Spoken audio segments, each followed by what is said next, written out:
자, 그러면 지금 현재 이제 잡음이라는 것은 어떤 것이냐, 어디에서 발생한 것이냐라고 생각하게 되면 첫 번째, 잡음이라고 하는 것은 내가 보내려고 하는 송신기에서 우리가 잡음이 먼저 발생을 하게 될 것이고요. 그 다음에 안테나를 통해서 나타나게 되고, 또 수신된 거에 의해서 나타나게 되겠죠. 수신기가 있겠고, 자, 이같이 해서 나타나게 됩니다. 그러면 그럼 어떤 신호가 들어왔다라고 한다면, 자, 이 부분을 통해서 우리가 신호를 갖다 내가 보낸다라고 한다면 송신기에서도 일단 잡음이 하나 들어갈 겁니다.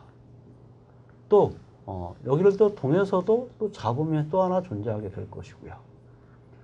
자, 그렇게 되면 수신단에서는 내가 어떤 전체적인 신호에다가 이같이 잡음이 부과돼서 나오게 될 것이다 라고 얘기할 수 있는 거죠. 또 한 가지는 수신기 자체에서 또 잡음이 또 하나 존재하게 될 것이다 라는 얘기도 하게 됩니다.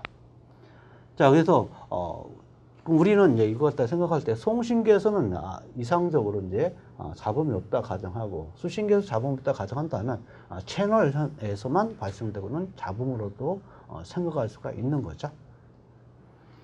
자, 그래서 우리는 보통 이제 잡음이라는 부분은 전송 선로에 의해서 발생되고 있는 그런 손실로 많이 생각을 하게 되는 부분이 대부분이다라고 생각할 수 있습니다. 자, 그러면 여기서 우리가 이제 얘기할 수 있는 부분은 우리가 잡음은 어디에서 발생하느냐, 외부에서 발생하느냐, 내부에서 발생하느냐라고 나타나게 되는데, 시스템 내부에서 발생하는 잡음을 결국은 내부 잡음이다라고 얘기하게 되고요. 그 다음에 시스템 밖에서 발생되는 잡음을 외부 잡음이다라고 얘기를 하게 돼요. 그래서 외부 잡음은 상당히 여러 가지가 이제 존재를 하게 되죠. 태양계 잡음, 우주 잡음, 대기 잡음, 산업 잡음, 여러 가지 특성들을 갖다가 나타나게 되죠. 그런데 이제 내부 잡음에는 과연 뭐가 있겠느냐라는 얘기죠. 그래서 상호 변조 잡음이 가장 대표적입니다. 상호 변조 잡음이라는 것은 결국은 내가 원하는 신호 이외에 또 다른 어떤 신호가 같이 존재함으로써 발생되고 있는 변조가 나타나게 될 것이고요. 그럼으로써 또 다른 신호에 발생하기 때문에 원래 신호에 왜곡이 발생하는 것이다 라고 볼 수 있겠습니다.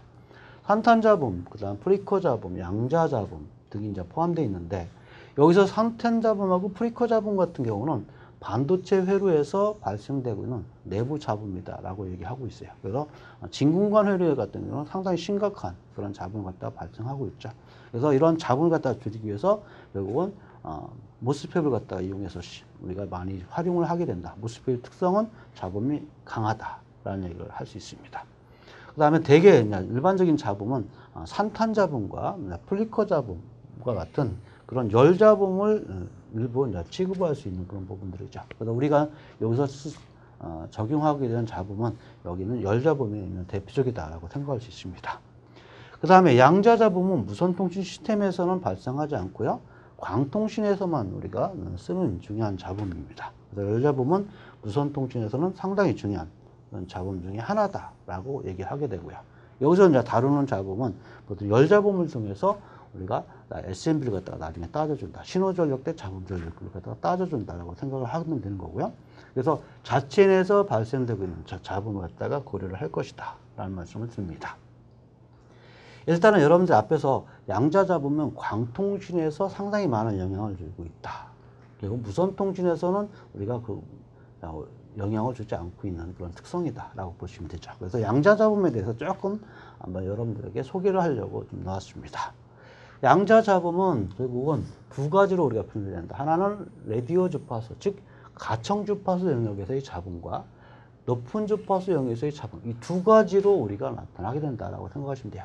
그래서 낮은 주파수에 발생되고 있는 잡음은 전자운동의 열적의 흔들림에 의해서 발생되는 잡음을 갖다가 나타나게 되는 거고, 광역 영역에서 발생되고 있는 잡음은 열에 의해서 흔들림에 의해서 발생되고 있는 잡음이 아니라 강도의 흔들림에 의해서, 강도가 변함에 의해서 발생되고 있는 그런 잡음을 뜻한다. 따라서 여기서 잡음과 광검출기의 광전 효과에 따라서 생성되는 광전류의 동요라고 하는 것은 흔들림에 의해서 갑자기 흔들린다. 쇼시라는 것은 짧게 흔들린다는 소리죠. 그런 거에 의해서 발생되고 있는 잡음이 바로 여기서 광영에서 발생되고 있는 잡음이다. 그래서 양자잡음은 라디오 영역에서 광영에서 발생되는 잡음들이 두 가지로서 우리가 분류할 수 있다라는 얘기를 할 수 있겠습니다. 그 다음 양자잡음 같은 경우는 앞에 이제 설명했던 것처럼 빛의 양자적인 성질을 갖다가 지니고 있기 때문에 발생되는 잡음이고요. 이산적이고 입자적인 성질에 기인하면서 본질적으로 최소 잡음량을 갖다가 결정하게 되는데, 단일 모드, 즉 파장의 하나에 의해서 발생되는 잡음 전력은 제타, 오메가, B로서 표현하게 되는데, 이 제타 같은 경우는 이와 같이 H 나누기, 즉 플랭크 상수 H 나누기 2파이로서 나타나게 돼요. 그 다음에 여기서 이제 오메가라는 건 각 주파수를 갖다가 의미하게 되고, B는 수신대역폭이죠. 그래서 단일 모드에서 발생되고 있는 잡음은 다음과 같은 형태로서 전력, 잡음 전력 갖다가 광성진에서 생각을 하게 됩니다. 그 다음에 재미있는 현상은 플랭크 상수라는 부분이죠. 플랭크 상수라고 하는 것은 결국은 속도하고 파동이죠. 그 다음에 에너지에 관련된 부분입니다. 그래서 진동 에너지와 진동 B를 통해 가지고 플랭크 상수를 갖다가 결정하게 되는데, 이것은 매 주기적으로 4년마다 측정을 하게 돼요. 측정을 하게 된다. 그래서 실험실에서 그 측정해가지고 우리가 나타나게 되는데, 2018년도 기준으로 통해 가지고 플랭크 상수 값은 이 값입니다. 그래서 이 값이 매 4년마다 질량이 이제 광자 질량이 변하게 되는데, 그 B를 갖다가 표현해서 나타나게 되죠.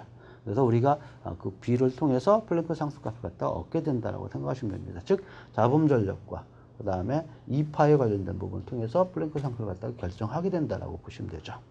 그래서 우리가 광자 에너지에 관련된 부분을 통해 가지고 광자 에너지는 H V로 이와 같이 표현을 하게 되고요. 플랭크 상수 값은 이 광자 에너지하고 그 다음에 진동수, 주파수의 그 B를 통해 가지고 플랭크 상수를 갖다가 결정하게 된다라고 생각하시면 됩니다.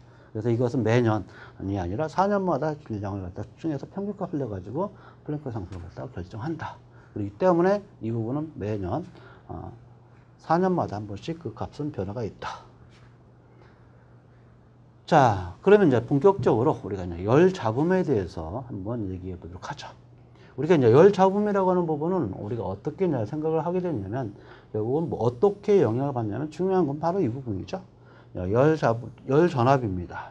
열 전압은 결국은 K라고 하는 볼트만 상수에다가 절대 온도, 그 다음 BR, 대역폭과 R이라고 하는 부분은 저항값이죠.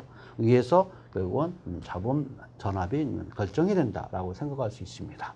그래서 우리가 어떤 값을 갖다가 적용할 때 여러 가지 열역학에 의해서 발생되고 있는 부분들인데, 중요한 부분은 절대 온도를 갖다가 적용한다는 거죠. 그 다음에 시류값을 갖다가 나타내는 그런 부분을 갖다가 표현하게 되는데, 시류값을 갖다가 나타내는데 그 값은 0이 아니다 이거죠.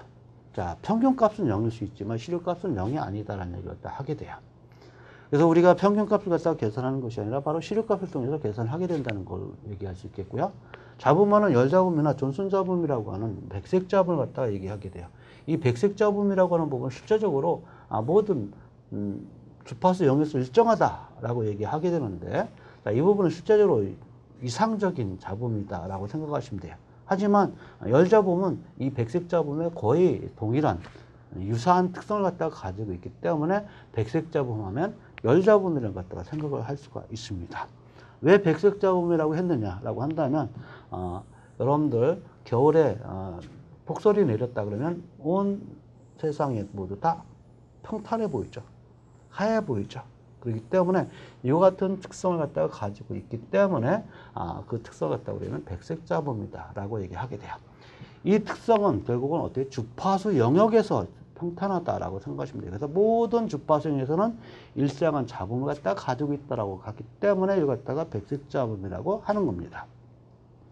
자, 그러면 이걸 갖다가 이 특성을 갖다가 우리가 시간 영역으로 옮겼다 그러면 결국은 어떻게 돼요? 임펄스성 잡음이 되어버리는 그런 특성이 나타나게 되겠죠. 배웠듯이. 그래서 백색 잡음이라고 하는 부분을 갖다 얘기하게 돼. 그런데 우리가 가우시안 펄스라는 부분을 하게 되죠. 왜 임펄스인데 갑자기 가우시안 펄스를 얘기하느냐? 자, 가우시안 특성을 갖다가 갖게 되지만 여기는 이 폭이 좁다라고 한다면 임펄스성이 되어버리죠.